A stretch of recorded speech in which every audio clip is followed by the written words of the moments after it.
Bienvenidos y bienvenidas un lunes más a Experiencias en Psicoterapia Breve Estratégica. Estamos en directo tanto en la página del Facebook del Centro de Terapia Estratégica como la página de Instagram y LinkedIn. Gracias a todos por estar aquí una semana más. Me gustaría hoy saludar especialmente a nuestro invitado, Raúl. Buenas noches. Buenas tardes, noches, María. Aquí una hora menos. Buenas tardes. Buenas tardes para ti, buenas noches para nosotros, buenos días igualmente para los compañeros, ¿no? y espectadores que estén desde Latinoamérica. Bueno, hoy tenemos un tema muy, muy actual, ¿no? Dada la casuística que hay hoy en día. Y me gustaría, antes que nada, ¿no? Mientras que se van conectando las personas que nos van a ver hoy, presentarte, Raúl, para que te puedan conocer y puedan saber quién eres.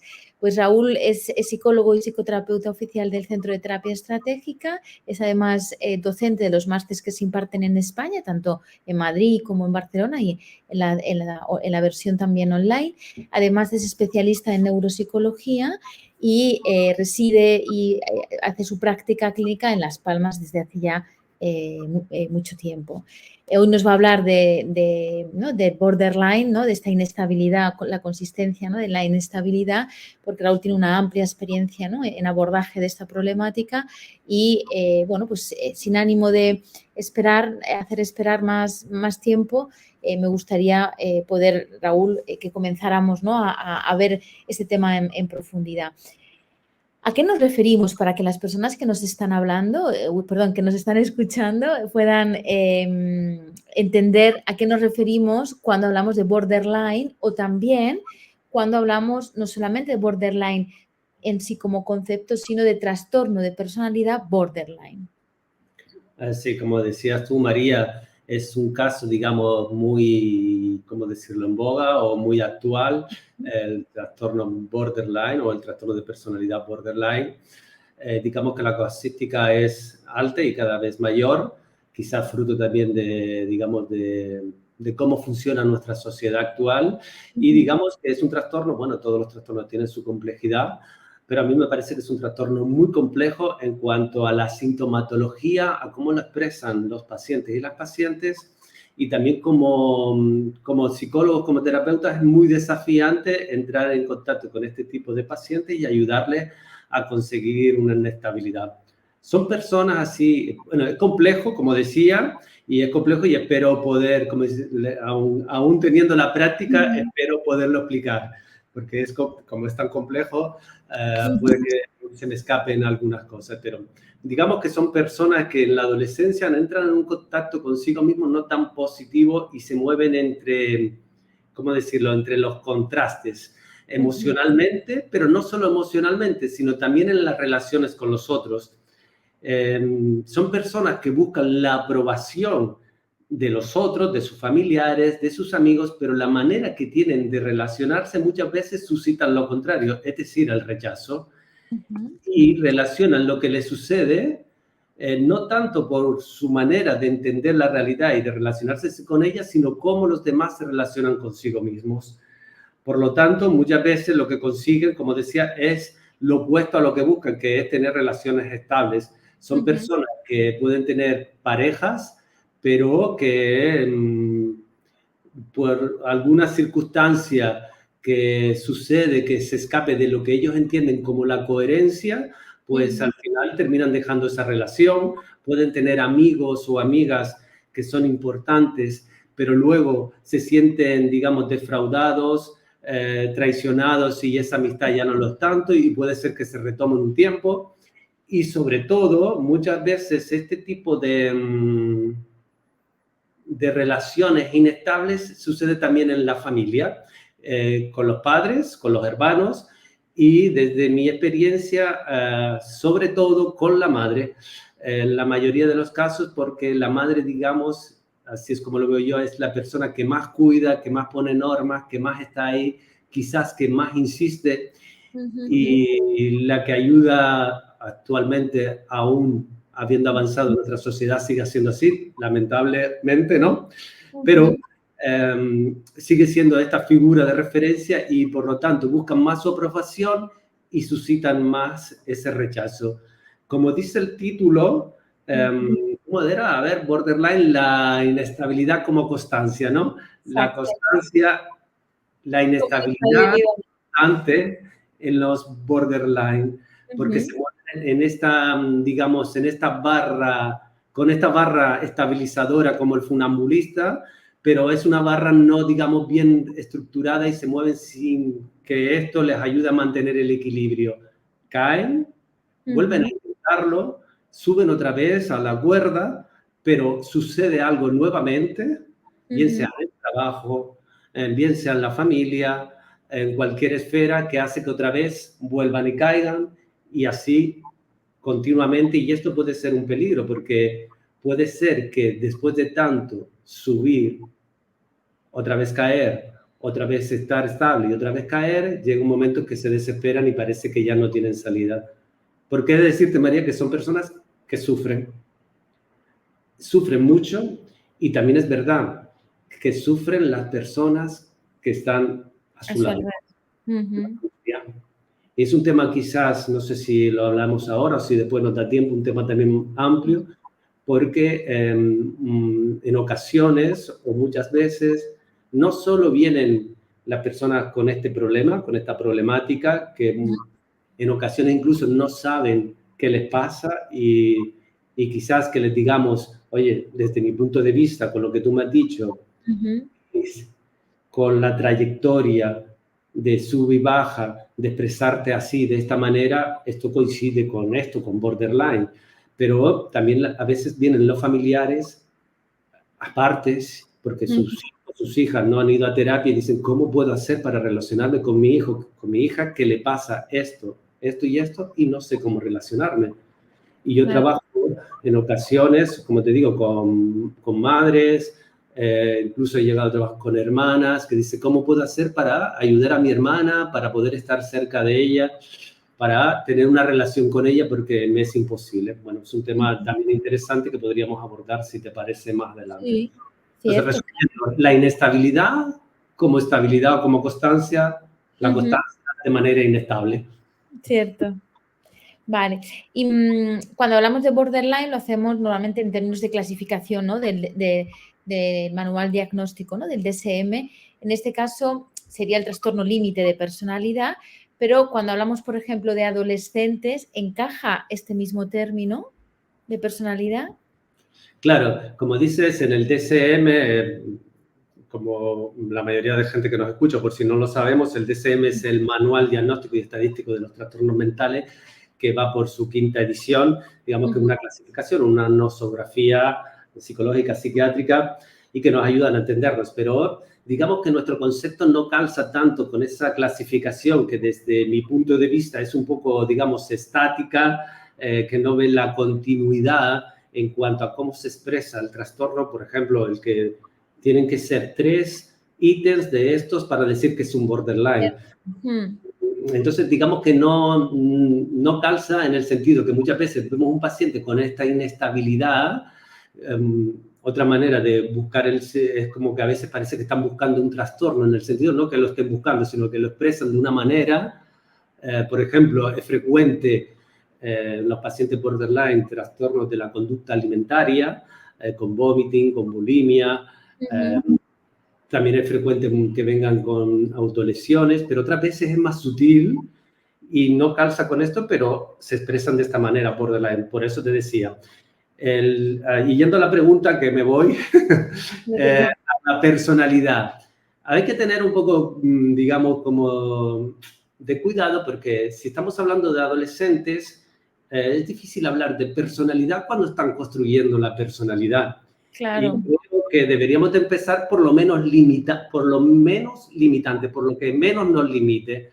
Es decir, que si nosotros tenemos a un chico o una chica joven que vemos esta inestabilidad, este contraste emocional, esta manera de expresarse, o bien que se autolesiona, o que en las relaciones con los familiares, en el instituto, y no tienen la personalidad, porque aún es adolescente, deberíamos de pensar que estamos hablando de un trastorno borderline.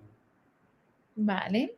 Pero no de un trastorno de personalidad borderline, porque no ha construido su personalidad. si nosotros ayudamos a este chico, esta chica que es joven, a salir de esta inestabilidad, a construir una barra estabilizadora, algo que le ayude a estabilizarse y a ser una persona estable, pero estable no rígido, ¿no? Porque si no estaríamos hablando de ahora tienes que ser así, que no te muevas, ¿no? Es como ponerle un corsé, eso es peor. Si conseguimos eso, lo más probable es que quede en algo como trastorno borderline, pero que se ha trabajado y ha quedado atrás.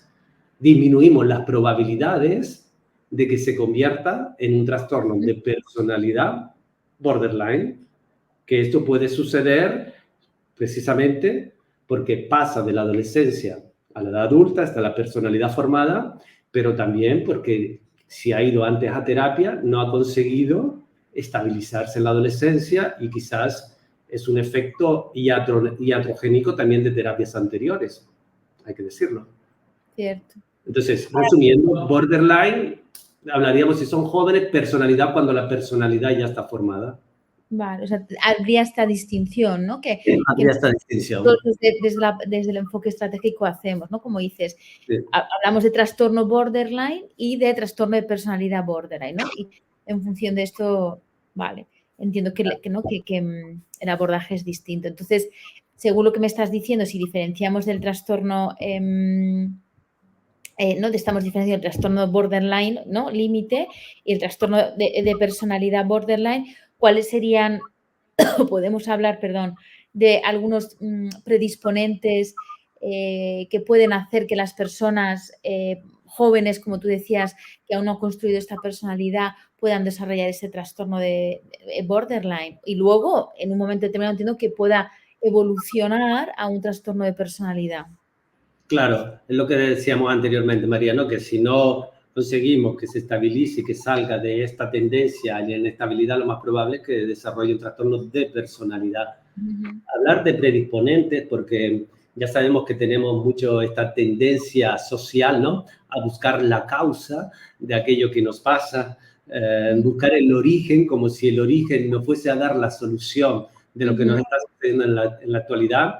Y también conocemos de nuestro modelo estratégico que nos gusta trabajar en el presente, en cuáles son las soluciones intentadas en el presente que mantienen el problema.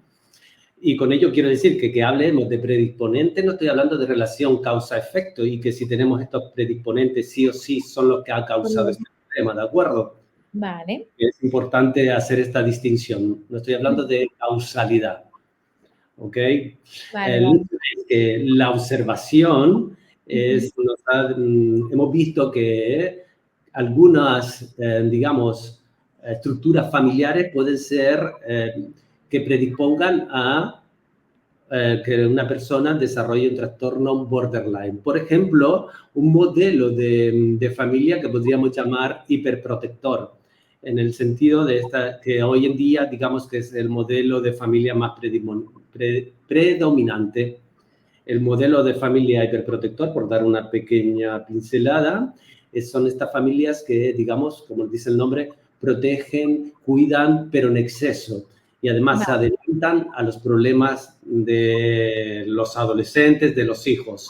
Son aquellos que entrarían en esta dinámica de quiero que hagas esto porque es algo que debes hacer por ti mismo, que estudies porque ya tienes edad para hacerlo, pero luego están siempre ahí anticipándose a eso y entonces entran en lo que podríamos llamar en un doble mensaje, un doble vínculo. Por un lado te digo, quiero que hagas esto, pero por otro lado, con hechos te contradigo. Es como si te dijeran, no confío en que puedas ser capaz, no me arriesgo a que tú seas capaz. Y esto genera quizás una discordancia en la persona. ¿Qué hago? ¿Esto o lo otro? Por otro lado, es un poco llevándolo al extremo, el doble vínculo, cuando se estudiaban familias, por ejemplo, en Palo Alto, que se estudiaban madres con problemas psiquiátricos, ¿no? Que los hijos se acercaban y le decían cuánto te quiero, es un hijo que vales mucho, pero después otras veces se acercaban y le daban un rechazo. Generaban esta ambivalencia en la comunicación, que puede ser problemas también en familias con problemas de drogodependencia.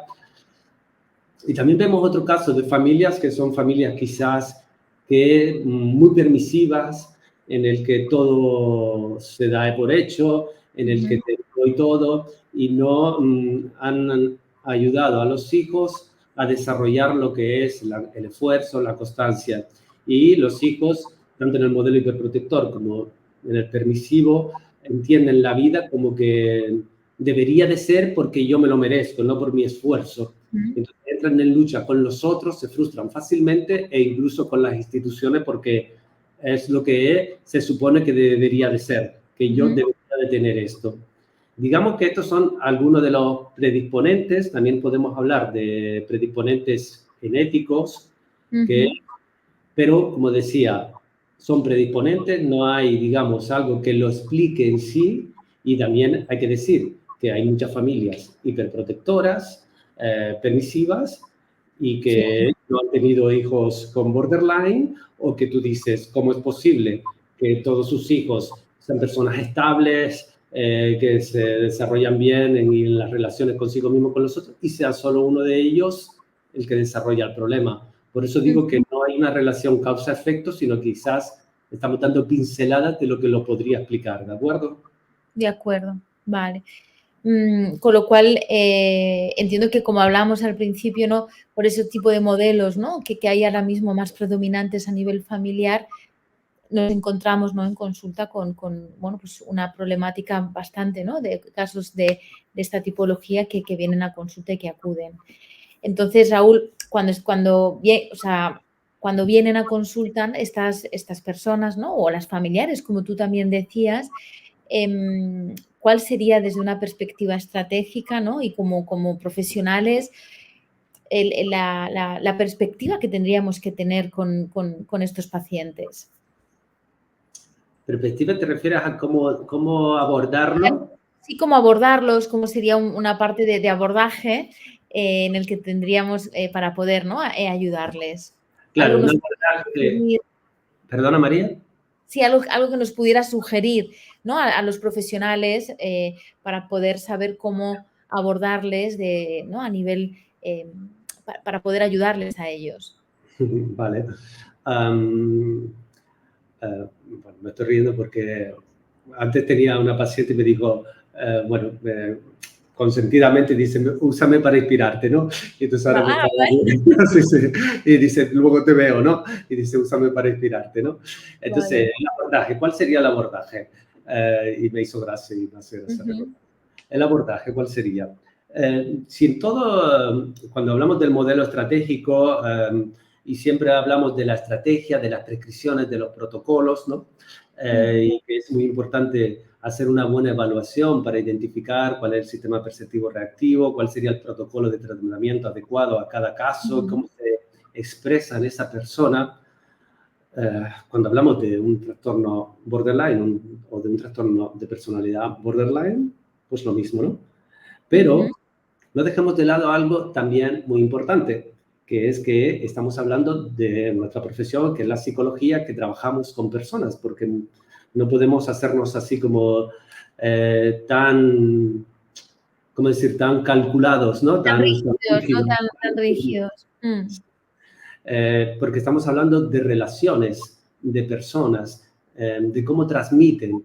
Y en esto, si en todos los trastornos y en todos los protocolos es importante, en el trastorno borderline, el de personalidad, más aún, la relación, el que la persona sienta que eres una persona que puede llevarle de la mano, que puedes ayudarle a construir esa estabilidad, la da no solo el hecho de que conozcas su problema, que le deje estrategias específicas en cada caso, sino que establezcas una relación adecuada para esa persona, que esa persona te sienta con alguien, como alguien que puede contar, que es alguien de confianza no solo como el profesional, sino con alguien que pueda acudir en esos problemas. Entonces, es muy importante la relación y la comunicación. Y luego, ¿verdad? Todas las estrategias que podemos aprender, como hemos aprendido, ¿no? A lo largo de toda nuestra trayectoria, la terapia breve estratégica. Hay que aplicarlas, bueno, pues lo que nos venga en este caso con el trastorno de personalidad borderline o el borderline, pues lo que tengamos que aplicar. Pero siempre con este eje que no debemos dejar de lado casi nunca o nunca en nuestro modelo de terapia, pero aquí hay que hacer mucho hincapié, porque si no, no va a funcionar. Entonces, el abordaje es este y haciendo también un poco el enlace, como te decía, cuando viene la familia, viene un familiar, por ejemplo, como me ha sucedido y me sucede frecuentemente, que tiene un hijo, una hija, pues también es importante establecer una comunicación y una relación adecuada para poder ayudar a esa persona y que sepa que nosotros vamos a ayudarle en esos momentos difíciles y ayudarles también a ser personas estables respecto a su familiar que tiene este problema. Porque si la familia se comporta de una manera inestable porque esa persona es inestable y se deja llevar por esos contrastes, al final todos son inestables. Claro. Entonces es algo muy importante también enseñar a la familia cómo ser estable, que no quiere decir duro, rígido, poner un muro, sino saber cómo tratar con estas personas siendo estable y ser también un punto de referencia, aprender a hacerlos. Claro. O sea, ¿Okay? realmente, ¿no? Como el título igualmente decía, la inestabilidad como constancia, entiendo que una parte importante para los familiares, ¿no? Como estás diciendo, es crear, o sea, que los familiares puedan crear, ¿no? Ayudarles a crear esta estabilidad en estas personas, ¿no? A que ellos la construyan. E igualmente, una función importante del terapeuta sería esta, el que el profesional, ¿no? En este caso profesional estratégico, pueda construir esta estabilidad dentro de la inestabilidad de la persona. Se trata de eso tanto en la persona que lo padece el problema, como también ayudar a los familiares a construir esa estabilidad respecto a cómo se relacionan, porque puede ser que por ayudar, pues se dejen llevar por estos contrastes, por estas idas y venidas, y con las mejores intenciones, pues al final lo que están haciendo es, digamos, como apagar el fuego en el momento, pero no ayudar a la persona a salir de esta inestabilidad. Y quizás porque cuando alguien se ve frente a estas situaciones, que pueden ser situaciones muy complejas, en todo el sentido de lo que es muy compleja en cuanto a lo que es hasta de lo que significa vitalmente, puede ser muy compleja o incluso llegar a momentos agresivos. Pueden haber situaciones muy límites. Entonces, los familiares tienen que aprender a cómo tratar en esos momentos, pero no solo en esos momentos, digamos, críticos, que no son todos, sino tener un eje de estabilidad y de comunicación con esta persona que les ayude a saber que ahí hay un punto de referencia. Vale, vale, vale. Y entiendo que esto para los profesionales dentro igual del mundo de la, ¿no? de la terapia estratégica tienen que tener una especial carisma o algo, no sé, alguna formación extra o especial para poder trabajar con personas que tengan esta dificultad o esta patología. Sí, la palabra carisma es como, y es verdad, es algo que siempre decimos cuando damos las clases, yo también lo digo cuando doy clases sobre este tema, el carisma es eso que nos hace a cada uno ser uno mismo, ¿no? ¿Cómo lo Sí. definimos? No, ese no sé qué, eso que te hace ser alguien, sí. Hay que tener un carisma porque al final es lo que te hace entablar la relación con los demás. Y creo que el carisma es algo que te hace a ti como persona, que tú vienes con ello de tu educación, de todo tu bagaje, pero como hablaba anteriormente, el carisma también puede ser algo que tú cultives. ¿Y cómo lo puedes cultivar? Como estamos tratando con personas, con sensibilidades, con sensaciones, no podemos ser rígidos y fríos. Tenemos que ser personas también, desde mi punto de vista, que nos cultivemos, que leamos, cuando uno lee, lea grandes autores. Esto nos hace entrar en la sensibilidad de otras personas, en cómo lo transmiten otras personas, el arte. Eso es aquello que nos hacen sentir humanos, no solo la técnica, sino eso es aquello que va más allá de la técnica. Eso también nos ayuda a construir nuestro carisma, nuestra relación con estos pacientes y también nos abre un gran abanico de comunicación a nivel sensaciones. De que los pacientes, en este caso, borderline y de personalidad borderline, sientan que le hemos sentido, que hemos sincronizado. Y esto Claro. es parte también del carisma que se construye. O sea, que entiendo que tiene que, ¿no? Como tú dices, o sea, por ejemplo, ¿no? Me viene ahora en mente, Raúl, que en la formación del máster, ¿no? Tú sabes que todo el programa, ¿no? Se da todos los diferentes, ¿no? protocolos específicos para las diferentes patologías Y la clase de borderline es la última, ¿no? Entiendo que no es casual, ¿no? Igualmente que el programa esté diseñado de esta forma, y que, ¿no? Como decían, esta parte de crear este carisma es algo de construcción personal, pero para que tenga un impacto profesional ¿no? en las personas, ¿no? Como tú dices, ¿no? Crear este carisma es importante. ¿Y alguna otra tips o pincelada que nos sugieras o que nos des a los profesionales para poder abordar?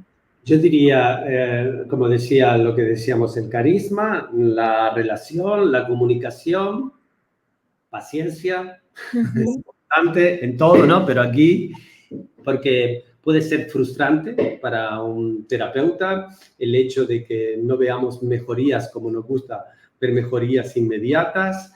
Eh, eh, Puede ser frustrante el hecho de que esta inestabilidad lo atribuyamos a que no lo estamos haciendo bien, quizás sí, no hemos dado, digamos, con la variable que explica esa inestabilidad en ese momento.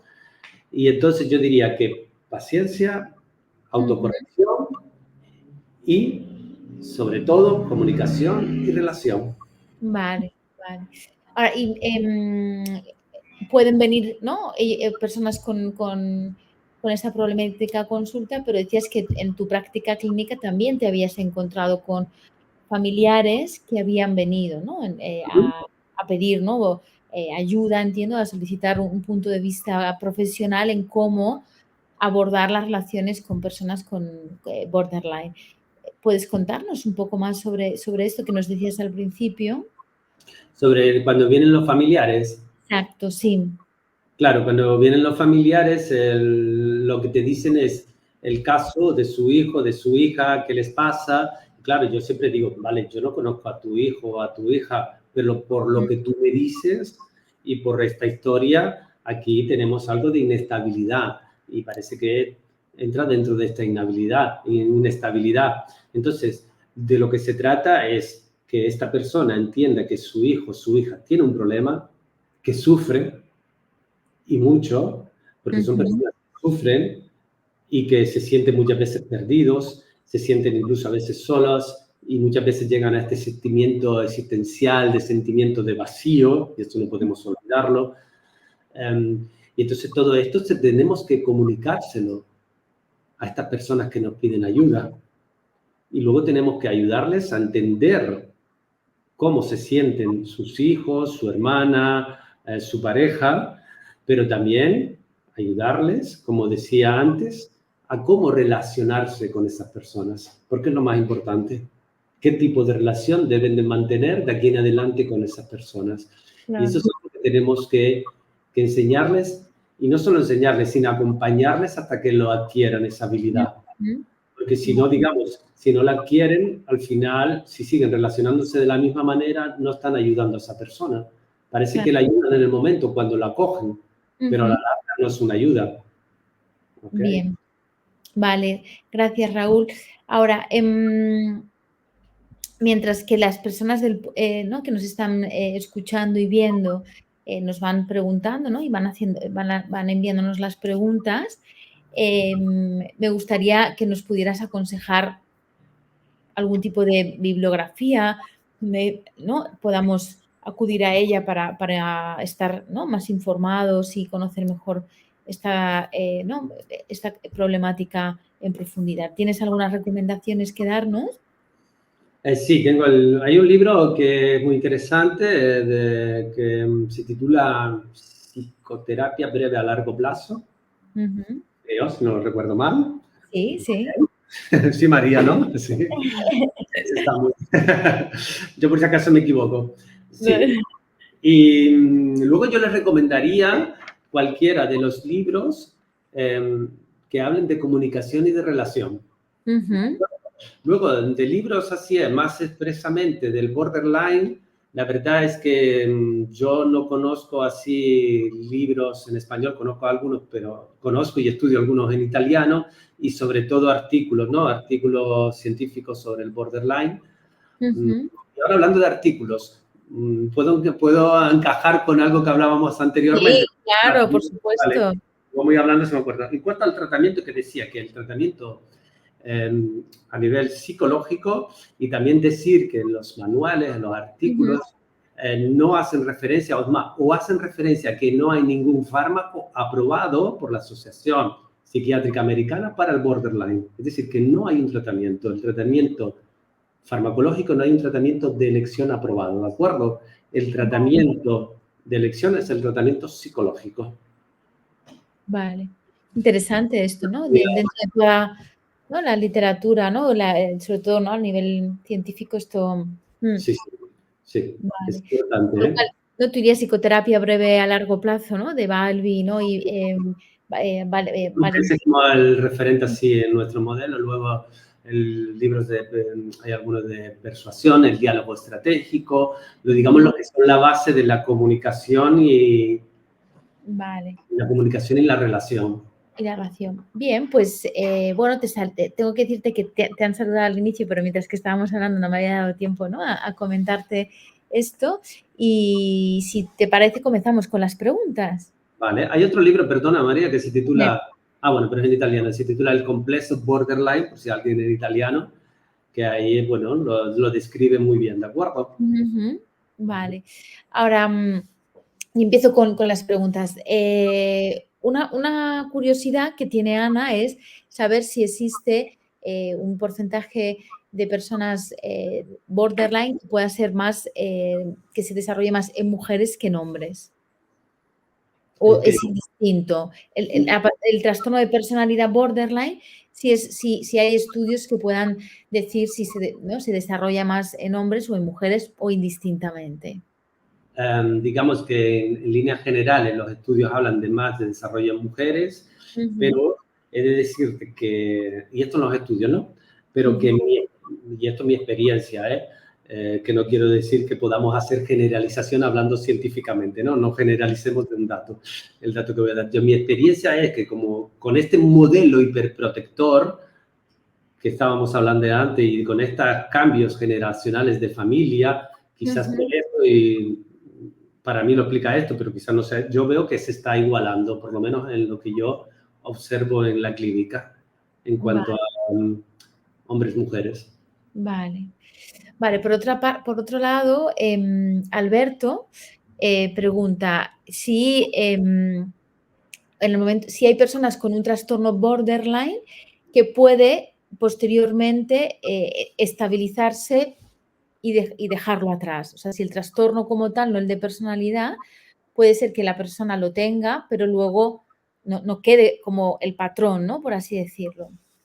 Es interesante en el hecho de lo que hablábamos anteriormente. Si tenemos un trastorno borderline y no de personalidad, y cogemos a esa persona en terapia, le ayudamos a resolver esa sintomatología, a cómo gestionarla, a no que se convierta en algo, digamos, muy calculado, no puedo hacer esto, sino que sepa, porque olas van a seguir existiendo en el mar. Lo importante es saber surfearlas, ¿no? Por seguir esta analogía. Si le enseñamos todo esto de cómo relacionarse consigo mismo, con sus sensaciones, si es una persona joven, quedará como algo, y esta persona dejará el trastorno borderline atrás.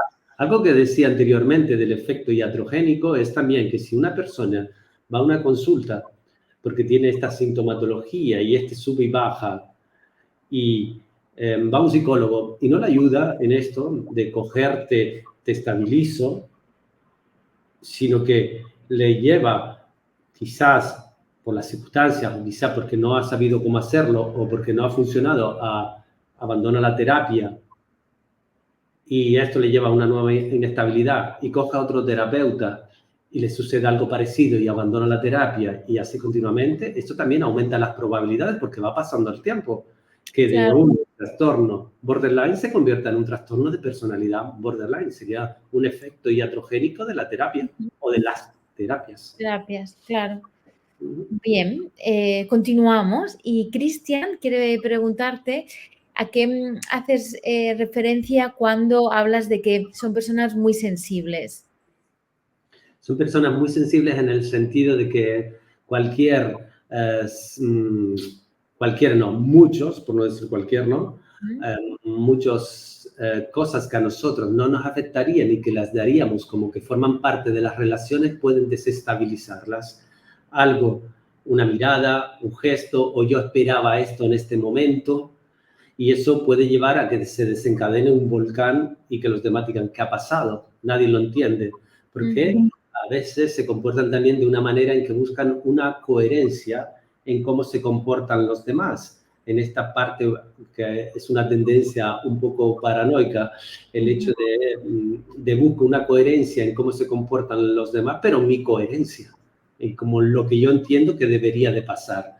Y esto les hace quizás desarrollar esta sensibilidad extrema a cualquier gesto, a cualquier situación que no cuadre, que luego es como una chispa que nada más rozar hace ¡pum! Y desarrolla ese, digamos, esa subida, esa escalada. O sea, diríamos que me viene la imagen de una montaña rusa, ¿no, Raúl? ¿Eh? O sea, De, que, de ujú. la montaña en cuanto que sube y baja, ¿no? Así como Claro, ¿no? rápido. Como decías, ¿no? Esta parte de sensibilidad, ¿no? Que pueden estar como de repente cualquier pequeña cosa les puede hacer subir, como en un momento determinado bajar, ¿no? O sea, que están siempre, ¿no? Como en esta inestabilidad, como decíamos, por eso la montaña rusa en ese sentido, ¿no? Como a nivel de fluctuación emocional que tienen. Claro, lo que decía, que se mueven precisamente en estos contrastes entre estoy ahora estable o estoy más o menos, ahora no tanto, ahora sí, estoy bien, estoy pasando un buen momento, pero ahora he sentido algo o me han dicho algo que interpreto de esta manera y ahora se monta aquí una situación de agresividad, de impulsividad, que los demás no entienden y la otra persona no, esta persona no entiende porque los demás no lo entienden, aumenta más hasta que llega un momento que ¡pum! Llega a la cima y luego cae. Y luego, aquí no ha pasado o ha pasado, pero nuevamente vuelve otra vez a esa estabilidad o no, porque puede estar que lleva un tiempo inestable, pero luego vuelve otra vez a pasar en el tiempo y así constantemente. Por eso es la inestabilidad, es la constancia. Vale, bien. Pues continuamos. Leti te quiere preguntar si cuando hablamos de trastorno de personalidad, o sea, el abordaje sería símil a nivel del terapeuta con el trastorno o cambiaría. Sí, el abordaje sería, digamos, símil en cuanto tenemos que establecer una relación, la comunicación, trabajar con eso que nos traiga en ese momento y conseguir esa estabilidad con ese paciente teniendo en cuenta que si es una persona que no estamos seguros porque la adolescencia hoy en día se ha, digamos, alargado y la personalidad puede ser que todavía esté ahí en ese espacio en el cual, digamos, eso no es, vamos a trabajar con lo menos limitante, pensando que es borderline y que la intervención, como vayamos interviniendo, consiguiendo estabilidad y el tiempo, pues nos diga si realmente estábamos ante un trastorno borderline o ante un trastorno de personalidad borderline. La intervención nos lo va a decir también, no solo la edad, sino también interviniendo, es también una manera de evaluar lo que tenemos. Bien, va. Muy bien, pues Rosana nos saluda. Hola Rosana, me alegra leerte. Sí. Y dice, a ver, quisiera consultar cómo podemos establecer una relación adecuada con un paciente en borderline sin llegar a generar una relación de dependencia para el paciente. Claro, buena pregunta. ¿Cómo hacer una relación que no lo confundamos con somos amiguitos y qué bien nos llevamos, ¿no?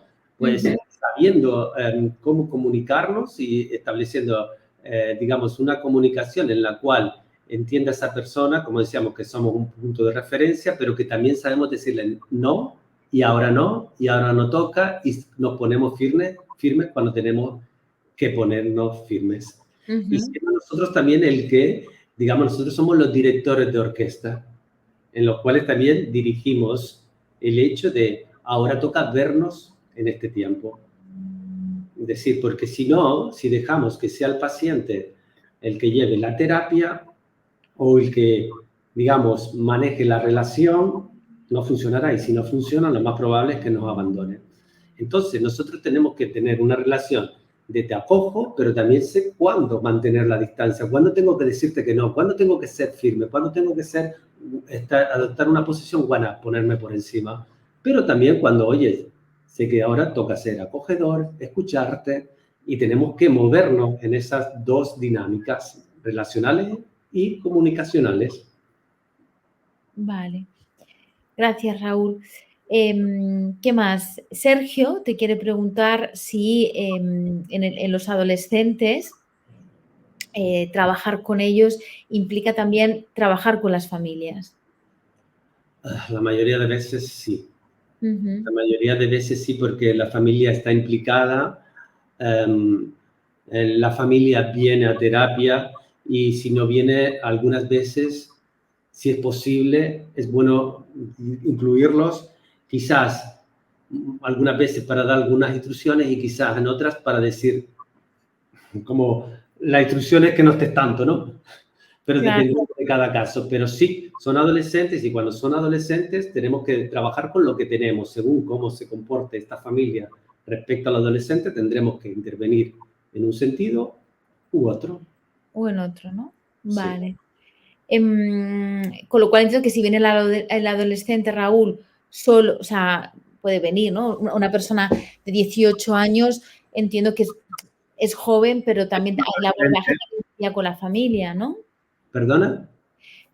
Chavales de 18 años, ¿no? Ahora mismo son jóvenes, no son adolescentes como el término evolutivo en sí, pero con esas edades de 18, 20 años, si vienen, entiendo que también se trabaja con la familia. Yo, son para mí, los trato como adolescentes. Ujú.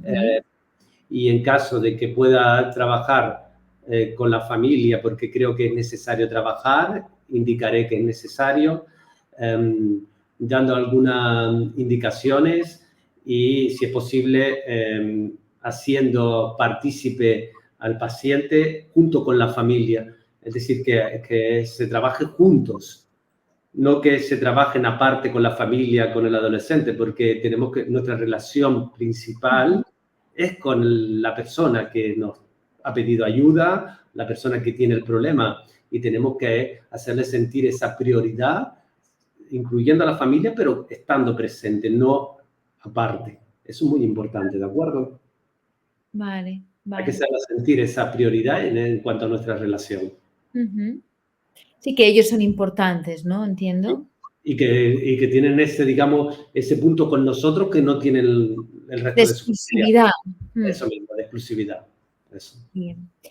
Luego, Paco te quiere preguntar si personas, pacientes que vengan con un trastorno de alimentación, si nosotros como profesionales tenemos que tener en cuenta verlo igualmente como si fuera, o sea, si pudiera ser un trastorno de borderline.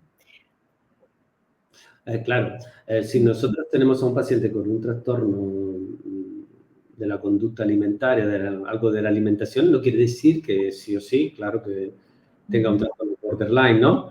Pero nosotros trabajamos con lo que vemos. Si vemos que esta persona, aparte de eso, nos cuenta una historia de inestabilidad, de que ha pasado de un problema al otro, no solo en cuanto a la alimentación, sino otro tipo de problemas, que lleva a una historia de sub y baja, como hemos hablado durante minutos, y observamos eso, podemos sospecharlo, pero lo podemos dejar, mientras tanto, una sospecha. Trabajamos con lo que tenemos y vamos viendo. Porque si vemos que se soluciona este problema que nos trae y vemos que se mantiene estable, a lo mejor nuestra sospecha no era tan acertada.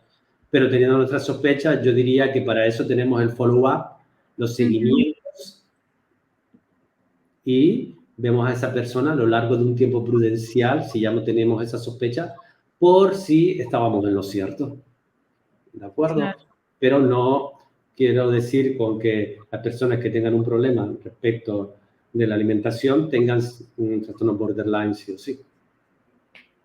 Gracias, Raúl. Luego, por otra parte, Laura te quiere preguntar si el carisma es algo que podemos entrenar. Sí, rotundamente. Sí. Es verdad que, como decía antes, el carisma es algo también de nuestra forma de ser, el ser más gracioso, el ser más espontáneos. La chispa, ¿no? La chispa, sí, el duende, ¿no? Como se dice, creo que por el sur, ¿no? El duende, ¿no? El Todo duende. pero también está el entrenamiento en cuanto a nosotros como terapeutas, y es lo que decía antes, no solo en cuanto a las técnicas, sino al hacernos sentir como personas curiosas, como personas que podemos hablar de esto, podemos hablar de aquello. No quiere decir que tengamos que ser expertos de todo, porque si no, mal haríamos y sería algo presuntuoso querer saber de todo o expresarnos de esa manera, pero esa capacidad de poder hablar, de establecer distintas conversaciones con distintas personas y el hecho de poder comunicarnos a nivel sensaciones, eso también forma parte de nuestro carisma. Y esto se entrena entrenando comunicación, se entrena, como decíamos, no solo aprendiendo protocolos, sino también siendo curiosos, leyendo, no solo psicología, sino novelas, cualquier otra lectura interesante, y todo eso nos va a hacer desarrollarnos y que además no solo lo percibamos nosotros, sino que lo perciban, en este caso, los pacientes. Y eso forma parte de nuestro carisma también. Entonces, entrenar el carisma es mejorarnos a nosotros mismos también. Forma parte de querer mejorarnos, pero no solo en un aspecto técnico, profesional, porque como decía antes, insisto, trabajamos con personas. No es algo de ingeniería, no trabajamos con máquinas. Claro. Es algo La más. versatilidad del terapeuta, ¿no? De cambiar siempre permaneciendo el mismo. Eso mismo. Vale. De eso se trata. Y por último, Laura te quiere igualmente hacer una pregunta si trabajar con una problemática borderline implica que el cambio es un cambio que es breve o necesitamos, ¿no?, de un cambio quizás más a largo plazo. Si nos puedes contar un poco, ¿no?, la tipología, si buscamos un cambio rápido o por el contrario, como es el libro, ¿no?, que hace referencia a psicoterapia breve a largo plazo, ¿a qué se refiere con esta terminología?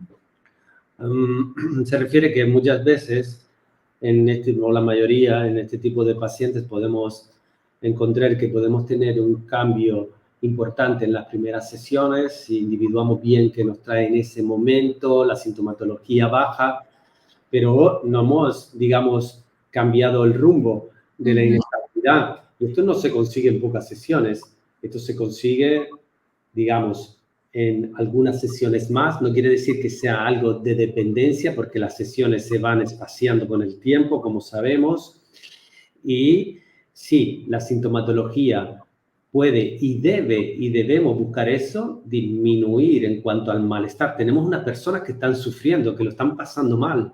Nuestro deber es, en el menor tiempo posible, ayudarles a estar mejor. Pero no se puede quedar solo en eso, porque si no sería algo sintomático, algo por encima. Tenemos que cambiar esta base de inestabilidad, esto que está por debajo, que luego llega a manifestar esta sintomatología, que ahora se puede expresar de esta manera, esta otra vez se puede expresar de esta otra. Entonces, pero luego tenemos que bajar a esto y ayudarles a construir eso. Y eso hay que darse tiempo. Hay que darle tiempo al paciente, tenemos que darnos tiempo a nosotros, pero cambiando esa sintomatología en primer término para que deje de sufrir. Bien. Vale, Raúl, pues bueno, en principio no hay más preguntas por el momento, entonces Hemos aclarado todo. creo que lo hemos aclarado todo, ¿no? Y creo que, ¿no?, ha estado, ¿no?, interesante, ¿no?, el abordaje de esta problemática que tan frecuentemente lo vemos hoy en día y que tanto requiere igualmente, ¿no?, de un entrenamiento personal y profesional continuo para poder, ¿no?, adaptarnos a las demandas, ¿no?, del día a día de la clínica.